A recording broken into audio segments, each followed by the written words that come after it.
боғи ирами шаҳри душанбе қавои идонаро ба бар дорад, зеро дар ин рӯз ҷашни бостонии Меҳргон баргузор гардида истодааст. мардум бо чеҳраи болида ва ифтихор аз фарҳанги ниёгон ба ин ҷашнгоҳ ворид мешаванд. ҳамагон хуб медонанд ки таҷлил намудани ҷашни бостонии Меҳргон ин арҷ гузоштан ба фарҳанги миллат аст.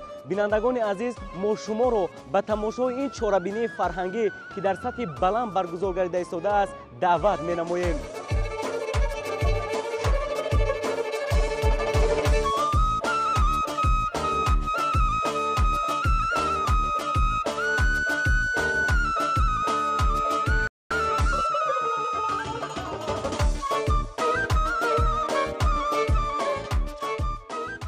타지크스탄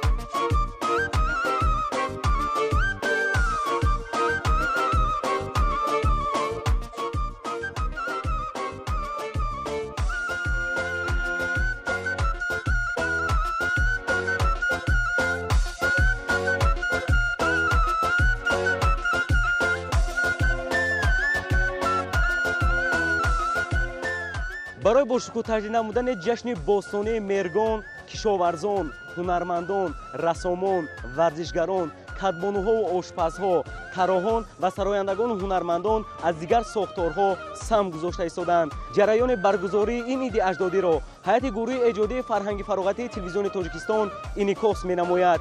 шумо ки телевизиони моро интихоб намудед, мо интихоби шуморо қадр мекунем. ҷашни Меҳргон муборак, ҳамватанони азиз.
воқеан ободии фардои ватан бо саю талоши ҷавонон вобаста аст.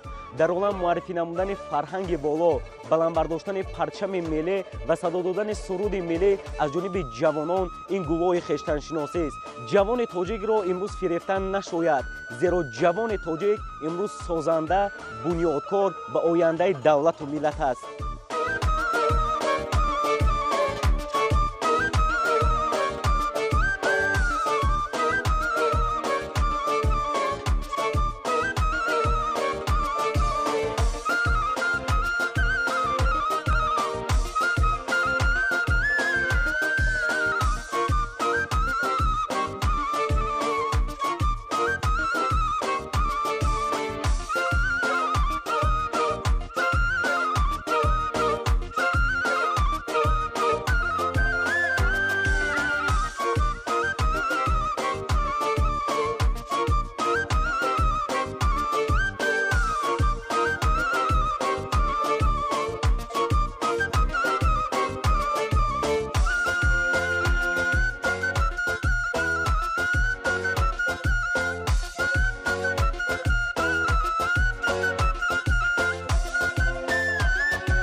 истиқлолияти давлатӣ барои эҳёи асолати фарҳанги миллӣ шароити созандаро фароҳам овард. имрӯз халқи саодатманди тоҷик тавонист ки тавассути эҳёи арзишҳои маънавии ниёгон ба оламиён таърихи пурифтихор ва фарҳанги худро муаррифӣ намоянд. мавриди зикр аст ки дар гузашта ниёгони мо се ҷашн, наврӯз, меҳргон ва садаро гиромӣ медоштанду арҷ мегузоштанд. бояд гуфт ки ин се ҷашн ба фаъолияти кишоварзон бастагӣ дошт. аммо бо мурури вақт ва ҳаводиси таърих ин ҷашнҳо тақрибан аз байн рафтанд. хушбахтона бо ташаббуси бевоситаи асосгузори сулҳу ваҳдати миллӣ, пешвои миллат, президенти ҷумҳурии Тоҷикистон муҳтарам Эмомалӣ Раҳмон ҷашни оламафрӯзи Наврӯз байналмилалӣ гардиду иди меҳргон ва сада аз нав эҳьё шуданд. мардуми кӯҳанбунёду шарафманду сарбаланди миллати тоҷик бо фарҳангсолорӣ дар арсаи байналмилалӣ мақоми хоса дорад. аз он лиҳоз ки бо ташаббусҳои пайвастаи хиратмандонаи пешвои муаззами хеш ки имрӯз мо тавонистем наврӯзро дар ҷаҳон машҳур намуда наврӯзи байналмилал гардонем, ҷашни меҳргон низ яке аз ҷашнҳои меҳру муҳаббат, садоқат ки вақто ки деҳқон донаи умедро ба замин мекораду кишт мекунад, барои вай заҳмат мекашад, барои некуаҳволи мардум ва барои некуаҳволи оилааш равона карда мешавад. вақте ки донаи кишти вай самар медиҳад, вай дар вақти ҳосилғундорӣ ки ҳосили баланд меғундорад, бо як меҳру муҳаббат, бо як садоқат анамин ҳосили ғундоштаи худашро ҷашн мегирад. аз ин лиҳоз ҷашни меҳргон ҷашни қадимаю суннатии аҷдодони мо ба шумор рафта дар таи чанд соли охир аст ки бо як самимият, бо як шукӯҳи хоса ҷашн гирифта мешавад.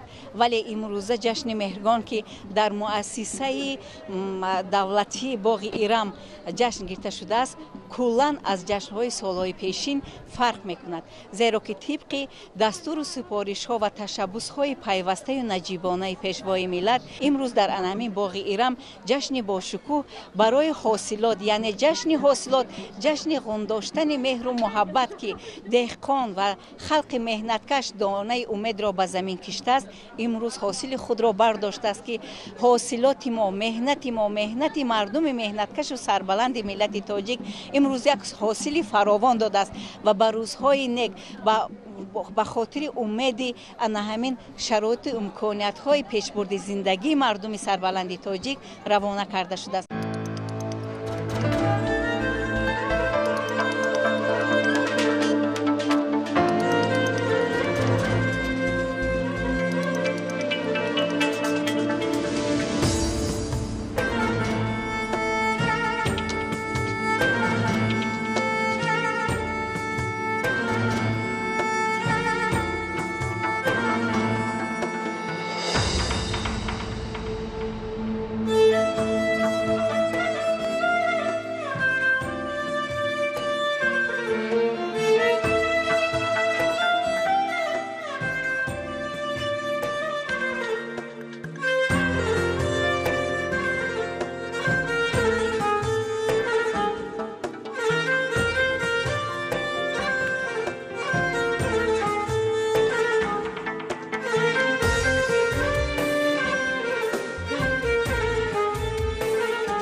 یادگاری از نیاگان مهرگان، رمزی وحدت، رمزی عرفان مهرگان. امروز باغ ایرانی شهر دوشنبه قبای ایدانه به بر دارد، زیرا در این موضع زیبا جشن باستانی مهرگان برگزار گردیده ایستاده است. مردم با چهره بالیده و افتخار از فرهنگ نیاگان به جشنگاه می آیند. هر یکی ما خوب می دانیم که تجلیل نمودن جشن مهرگان این ارج گذاشتن به فرهنگ و تاریخ ملت است.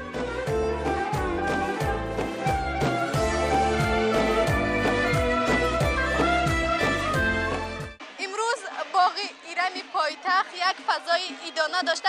در هر یک گوشه این باغ شادی و خرسندی ساکنان و مهمانان پایتخت به حد و کنارند، چون که مهرگان عید جمع‌آوری حاصل به شمار می رود. امروز تمام جوانان چطوری که خود شما مشاهده نمودید شادی و خرسندی نموده ایستادند و این همه از ثمره استقلال دولتی و صلح و ثبات کشور درک می دهد.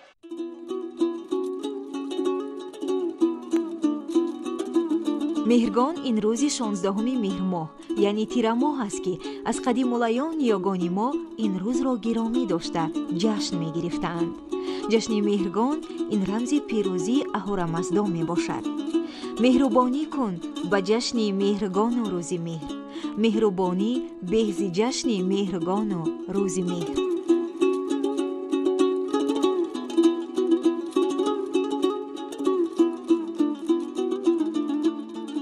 بوستان را مهرگانی باد زراگین کند، رنگ را بیستد ز گلها باده را رنگین کند.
در درآمدگاه باغ ایران دهقانان حاصل مهنت خود را به معرض تماشای ساکنان و مهمانان شهر دوشنبه گذاشتند.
روی سفیدی پیچید، موی سیاهی مشکین، ناز و ادای شیرین، زیبی بوتانی تاجی.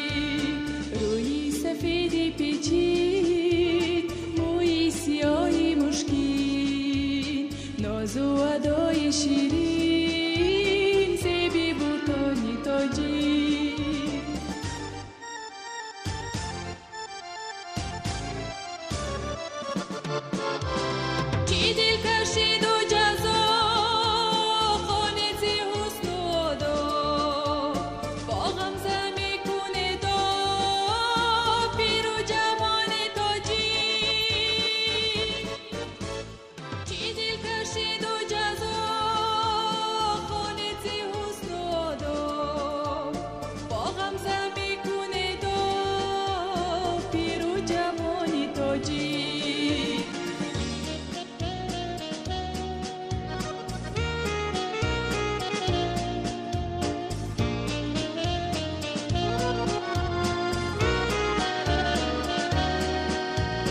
گل دخترانی تاجی، روی روانی تاجی، آرامی جانی تاجی، در خاندانی تاجی، در خاندانی تاجی، در خاندانی تاجی.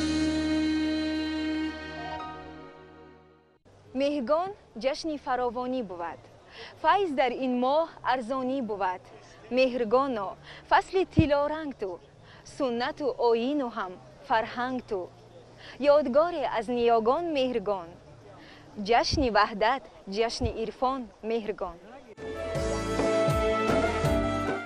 برای باشکوه برگزار گردیدن عید مهرگان کشاورزان، هنرمندان، رسامان، ورزشگران، کدبانوها و آشپزها، طراحان، سرایندگان و هنرمندان تئاتر و نمایندگان دیگر کسب و کار سهم گذاشتند.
بزرگان علم و ادب تاجیک در آثار بیزوال خود درج نمودند که مهرگان جشن قدیمه مردمی آریاتبار می باشد.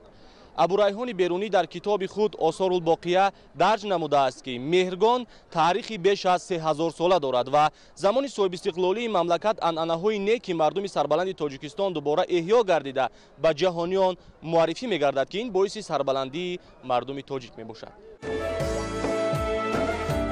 ҷашни меҳргон бештар ба соҳаи кишоварзӣ тааллуқ дорад ва дар сарчашмаҳои таърихӣ омадааст, ки дар гузашта кишоварзон пас аз ҷамъ овардани маҳсули заҳмати худ аз ҷашни меҳргон истиқбол менамуданд. дар ҷашни меҳргон онҳо хону роста меваву полезӣ ва дигар навъҳои маҳсулоти ғизоиро ба рӯи он мегузоштанд. ҳама дар базмгоҳи идона ҷамъ мешуданд ва аз ин бармеояд, ки иди меҳргон тарғибгари ваҳдату якдилӣ мебошад. малико ҷашни меҳргон омад, ҷашни шоҳону хусравон омад. ту ҷавонмарди давлати ту ҷавон, бахт ба хони ту ҷовидон омад. меҳргон дар радифи пуршукӯҳтарин ҷашнвораҳои аҷдодонамон қарор дошта аз замонҳои дуродури таърих манша мегирад. истиқлолияти комили давлатӣ барои эҳёи расму оинҳои миллӣ бахусус меҳргон як марҳилаи тозае касб намуда ба он умри дубора бахшид. ва бо дастгирии ҳукумати ҷумҳурии тоҷикистон бахусус асосгузори сулҳу ваҳдати миллӣ пешвои миллат ҷаноби олии муҳтарам эмомалӣ раҳмон тӯли солиёни зиёд аст, ки ҷашни меҳргон ҳамчун иди миллӣ эътироф гардида дар тамоми ҷумҳурӣ бо як шукӯҳу шомади ба худ хос таҷлил мегардад. меҳргон ҷашнест, ки бо зебоиву ҷазобии худ нифоқу низоъ ва бераҳмиву бешафқатиро аз қалби одамон дур месозад ва дар вуҷуди инсонҳо эҳсоси дӯстиву бародарӣ, меҳру шафқат, эҳтирому садоқат ва ҳамёриву ҳамзистиро зиёдтар намуда ба ҳар фард аз рӯзи неку зиндагии биҳин мужда мерасонад. иди меҳргон ин иди бобогӣ аст, ин иди қадима аст, ин идест, ки баробари наврӯз умр дорад. иди меҳргонро аз қадим иди хурсандӣ буд. иде буд, ки деҳқон меҳнати машаққате, ки аз баҳор гармии тобистон кашидаашро мерӯёнад. ин хурсандие буд, ки хурсандие, ки сери оила буд, пурии оила буд. иде буд, ки ҳаёти ояндае, ки зимистони қаҳратоне, ки дар пеш буд, ҳаёти оилаашо таъмин мекард. ҷашни меҳргон рамзи файзу баракат аст. баргузории чунин ҷашнҳо барои баланд бардоштани маърифати худшиносии ҷавонон саҳми арзанда мегузорад. иди меҳргон муборак, ҳамватанони азиз.